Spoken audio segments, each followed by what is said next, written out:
Joe Biden delivered his final address as president to the United Nations General Assembly today. His speech comes as the UN grapples with the continuing wars in Gaza and Ukraine, the threat and promise of artificial intelligence, and the global climate crisis. President Biden's remarks look to an optimistic future where nations work together to tackle the issues currently facing the globe. There will always be forces that pull our countries apart and the world apart. Aggression, extremism, chaos, and cynicism. A desire to retreat from the world and go it alone.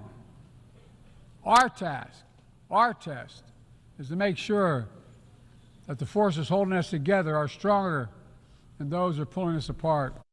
Mr. Biden's speech comes against the backdrop of the presidential race, knowing that his successor, Vice President Kamala Harris or former President Donald Trump, will face the same issues in the White House and may deal with them differently.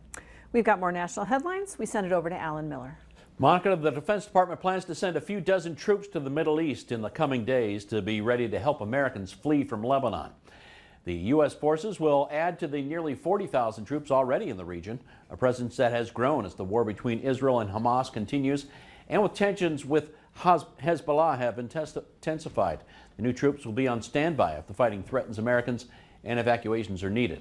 The Biden administration has expressed concern about a lack of understanding about what Israel's plans are when it comes to the conflict with Hezbollah, an issue that has also arisen at times during Israel's war against Hamas.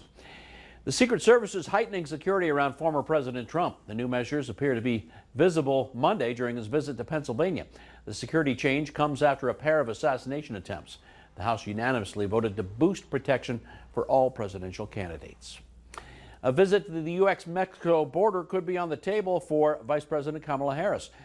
Two people briefed on the preparation say the visit would happen during Harris's upcoming trip to Arizona. It would be the vice president's first time at the southern border since becoming the Democratic presidential nominee.